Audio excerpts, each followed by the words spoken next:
So everybody's calling out Chimaev. Have you guys seen this? And by everybody, I believe 3 people have called him out.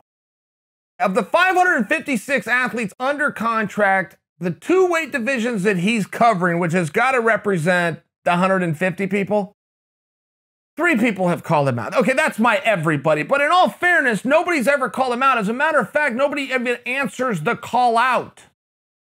Everybody's ducking Chimaev. Chimaev gets signed on with Leon Edwards, and everybody's calling out Chimaev. Where were you 15 days ago, Mr. Tough Guys? I mean, it's the strangest thing in the world, and it will never go away, and it will work. They will get street cred for it. People will think they're serious. Yeah, they're serious that they read the headline on MMA Junkie that said that Chimaev is going to be fighting Leon in December. That part they're serious about. I just find it very interesting whenever this happens, and it never ceases to happen. Oh, and by the way, before you think I'm calling out these fake tough guys, they were still 8 days late. This came out almost 2 weeks ago. He signed the contract to fight Leon 3 weeks ago. So now when you've got an idea, you didn't even hatch it at the right time. Oh, and by the way, whoever number 3 was, you let 2 other guys go first. Why can you guys not have an original thought?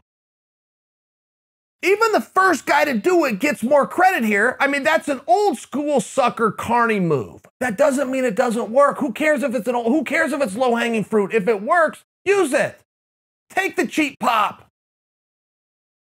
A pro wrestler will walk into Cleveland, and if he's the heel, he will grab the microphone and he will say, "I hate Cleveland." I mean, it's the most simple, oh, boo, boo, everybody. It's called cheap heat. Or if you're the baby face, you're the good guy in pro wrestling, you're in Cleveland, you walk out, you grab the microphone, "What's up? I love Cleveland," and everybody cheers. It's a cheap pop.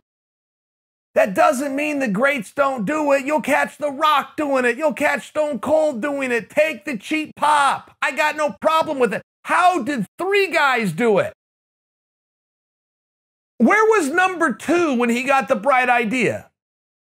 And where was number 3 after he saw the first 2? Is a 4th guy going to call out Chimaev and then expect a little bit of Twitter love? Is a 5th guy going to call out Chimaev? Be the big tough guy at his local strip club for the night, get to cut the line? What is the move on that?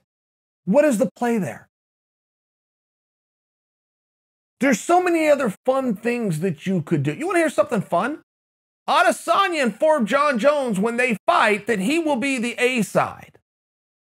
Now, that is a talking point that is going to go nowhere and has nothing to do with the fight, but I'm making a video about it because it's interesting and it's clever, and it's the first guy that has ever told that to John Jones, and maybe the first guy that's ever told that to anybody. It's the last time you saw Israel Adesanya rip off somebody else's gimmick. It's called gimmick infringement. You're going to rip off a guy's gimmick, he's got to be done. He's got to be retired. It's got to be from years ago. And then when you get caught ripping off the gimmick, you come out and say, "I was paying homage to the guy because I respected him." You don't admit ripping off the gimmick, and you don't rip off the gimmick the same week that somebody else ripped off the gimmick who ripped it off from the first guy that did the gimmick. Nobody wore a bow tie. Nobody ever wore a bow tie in the UFC. Irish guy named Connor comes out, he's wearing a bow tie. I see a bunch of bow ties. Nobody's ever wearing sunglasses. Tony Ferguson shows up to a press conference and now everybody's wearing sunglasses. Daniel Cormier coins the phrase, "share the octagon." It's called fight a guy. It's always been called fight a guy.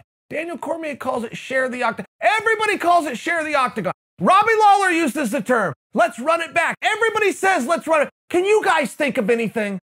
Honest to goodness, could you sit down with the sense that God gave geese and just think of your own shtick one time? Nobody shows up to a press conference wearing sunglasses until Tony Ferguson does it. Now Joe Biden is wearing sunglasses.